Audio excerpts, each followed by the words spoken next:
Olá você, começa agora o Pauta Especial aqui pela sua TV Educativa Canal 3, hoje conversando com o médico infectologista Dr. Fernando Maia, ele que é do Hospital Escola Dr. Elvio Alto. Bom, Dr. Fernando, muito obrigado por comparecer e participar do nosso programa. Eu que agradeço, obrigado. Bem, vamos conversar então sobre H1N1. Os estados do Sul estão realmente passando por momentos bastante difíceis. São momentos que podem ser vivenciados por nós aqui no Nordeste? Até pode, infelizmente. É menos provável porque na região sul do país, por conta da temperatura menor, aumenta muito o risco, a probabilidade das pessoas terem gripe, por exemplo. A gente também tem casos de gripe, é doença da época. Para nós aqui o inverno é chuva, lá na região sul o inverno é frio, não é tanto chuva. O frio faz com que as pessoas, e a chuva no nosso caso, menos mas também acontece, faz as pessoas se aglomerarem mais. Anda de carro com vidro fechado, anda de ônibus com vidro fechado, se aglomera em locais fechados, e isso facilita a contaminação por agentes que se transmitem pelo ar. Gripe, resfriados e outras, a meningite, por exemplo, que também aumenta o número de casos nessa época do ano. Isso é alguma coisa mais ou menos esperada já, isso acontece todos os anos. Provavelmente nós não vamos ter tantos casos de gripe como está ocorrendo na região sul do país, por conta da menor quantidade de frio que nós temos aqui. Mas vão aumentar os casos de gripe com certeza, isso não há dúvida em relação a isso não. Qual é a letalidade, o poder de levar a óbito dessa gripe? A gripe comum, a gripe chamada gripe sazonal, tem uma letalidade um pouco menor. E desde que o governo federal começou a vacinar as pessoas mais suscetíveis, particularmente os idosos, que é a faixa etária da população que costuma apresentar formas mais graves e costuma apresentar mais complicações da gripe. A principal complicação da gripe é a pneumonia. A gente sabe que a pneumonia é uma causa frequente de morte nesse grupo populacional. Por conta da vacinação nos idosos, a letalidade, quer dizer, a quantidade de número de mortes sobre os casos diminuiu muito. No caso da gripe A, que é a chamada H1N1, essa letalidade é um pouco maior em alguns grupos populacionais específicos, particularmente nas gestantes. Tem trabalhos mostrando uma letalidade de 20% e 30% até. Das gestantes que se contaminam, 20% a 30% chegam a morrer por causa dessa gripe. E esse é um grupo que resiste ainda à vacina, né? É sempre uma dificuldade atingir as metas quando se fala em gestante. Em gestante, porque a gestante tem uma característica própria dela de estar gerando uma nova vida. Então, qualquer coisa que ela faça, comidas que ela coma, remédios que ela tome, vacinas, podem interferir no desenvolvimento normal do filho que ela está esperando. Então é normal, é natural, até por um instinto de preservação dela e do filho, é natural que a grávida muitas vezes resista a fazer tratamentos dos quais ela não tem confiança do que está fazendo. Em relação à vacina da gripe especificamente, não há motivo de preocupação. Pelo contrário, é importante que as grávidas se vacinem contra a gripe H1N1, porque nesse grupo populacional a gravidade da doença é muito maior, inclusive com risco de óbito grande. Tem trabalho mostrando 20%, 30% de mortes em gestantes. Então isso justifica plena e totalmente a vacinação nesse grupo populacional, sem dúvida nenhuma. Culturalmente a gente tem subjugado a gripe como uma doença menor. Olha, uma cardiopatia deve ser algo sempre muito mais grave. A gripe passou a ser uma doença que a gente não deve levar muito a sério. O mundo já sofreu muito com a gripe, só relembrar aí a gripe espanhola, por exemplo. Exatamente, assim, a gripe não é uma doença besta, não é uma doença tola, não é uma doença besta, é uma doença que a gente precisa se preocupar porque ela é uma doença que tem um poder de causar uma incapacidade temporária muito grande. É muito difícil uma pessoa gripada ir trabalhar, por exemplo. Então é muito comum que, por causa da gripe, as pessoas se ausentem do trabalho 2, 3, 4 dias, às vezes até mais do que isso. Quando há complicações, pneumonia, por exemplo, esse afastamento pode ser muito maior, pode ser de uma semana, 10 dias, 15 dias, um mês, depende do que acontece naquele indivíduo. Então, nós estamos falando de uma doença que tem a capacidade de matar e de alejar. Muita gente confunde, por exemplo, gripe com resfriado. São coisas completamente diferentes. Muita gente se queixa, não vou tomar vacina de gripe porque eu tomei a vacina e estou escorrendo meu nariz, eu estou com dor de cabeça escorrendo o nariz. Muitas vezes aquela pessoa tomou a vacina da gripe e teve um resfriado. Resfriado é muito mais leve, muito mais localizado. A gente costuma dizer assim, o resfriado acontece do pescoço para cima, ele acomete esta parte do corpo. A gripe não. A gripe causa febre, dor no corpo. A gripe causa uma repercussão sistêmica, quer dizer, ela acomete vários órgãos ao mesmo tempo. Então, é uma doença muito mais abrangente. Outra comparação, que é bem elucidativa. O resfriado é um gatinho, a gripe é um leão. É bem diferente. O dano que esse vírus pode causar ao organismo é muito maior do que um resfriado, por exemplo. Então, não há dúvida que vale a pena vacinar. A gente estava conversando antes, um dado que eu acho muito importante, que às vezes a gente esquece.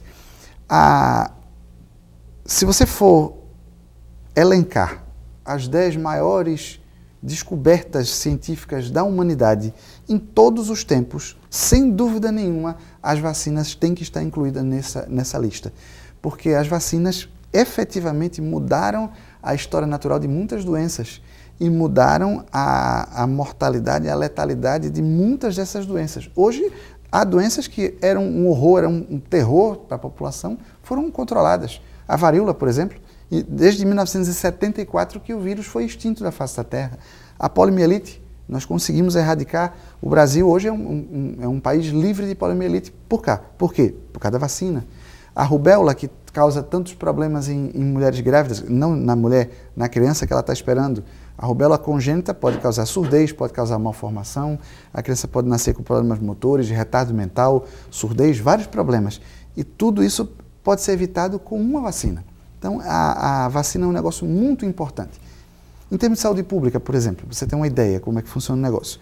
Se você pegar uma população qualquer, um grupo populacional, e se você der a 100% desse grupo água tratada, esgoto e vacina, não precisa ir buscar vacina estrangeira nem vacina que não existe. As vacinas que nós temos hoje disponíveis, se você der para aquele grupo populacional água tratada, esgoto e vacina, você evita 60% dos adoecimentos daquele grupo populacional, de todos os motivos que aquelas pessoas têm para adoecer em todas as faixas etárias. Não é pouca coisa. Em termos de impacto de saúde pública, é muito mais importante você vacinar a população do que você construir uma UTI de última geração. Não sou contra a UTI, pelo contrário. A gente tem que ter UTI, temos que ter mais UTI do que a gente tem, por exemplo.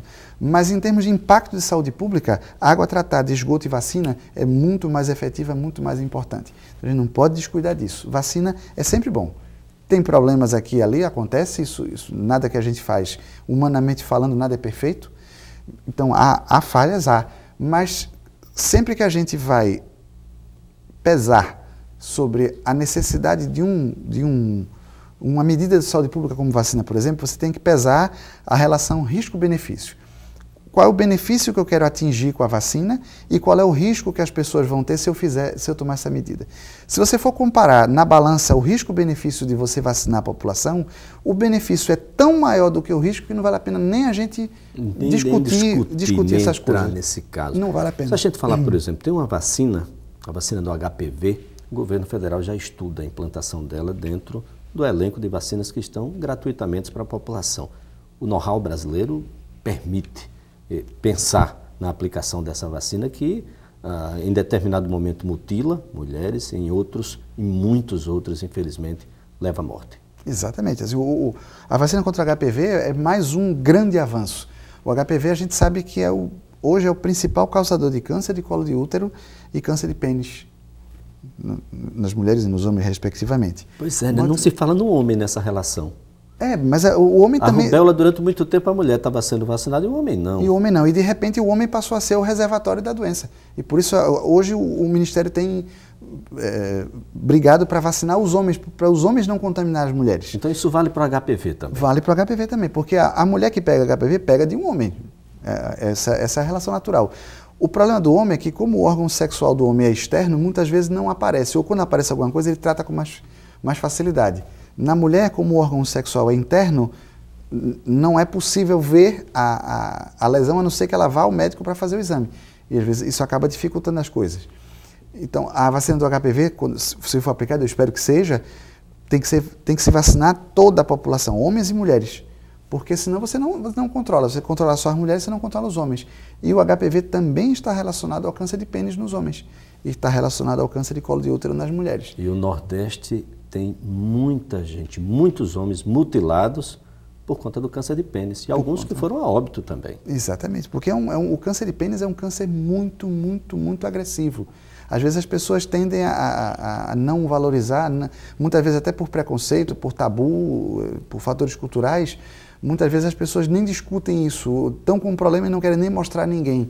Isso, infelizmente, no caso do câncer de pênis, que é um câncer muito agressivo, pode ser uma decisão desastrosa, porque a pessoa pode perder o pênis, o que não é nada simpático, nada agradável, pelo transtorno enorme que isso vai causar, mas pode morrer, vai perder a vida por causa disso. Então, isso tem que ser mais discutido, tem que ser mais relevado, tem que ser mais falado e tem que se correr atrás dessa vacina realmente para evitar esse tipo de acontecimento. Já que é uma doença que eu posso evitar com a vacina, vamos vacinar, tem que vacinar. E olha, doutor, o know-how brasileiro para vacinação é fantástico, permite pensar realmente em aplicar essa ou aquela vacina, porque uma coisa é fazer uma campanha de vacinação no Uruguai, né? Exatamente. Outra coisa é fazer no Brasil. Exatamente. O governo brasileiro tem uma experiência muito boa, a gente está, inclusive, o governo brasileiro está exportando essa tecnologia, essa campanha, essa estratégia de vacinação para outros países, porque a gente consegue vacinar uma população de 180 milhões e a gente alcança a efetividade. Está aí a prova. Muito importante. Isso é algo que a gente deve se orgulhar. E olha, nós vamos continuar a conversar sobre doenças infecto-contagiosas, vamos falar um pouquinho sobre AIDS. A AIDS sumiu da televisão, sumiu do rádio, sumiu das mídias, sumiu da discussão dos barzinhos, das mesas que se fazem em casa, mas a AIDS continua sem cura e continua matando, e nós vamos conversar sobre ela no próximo bloco.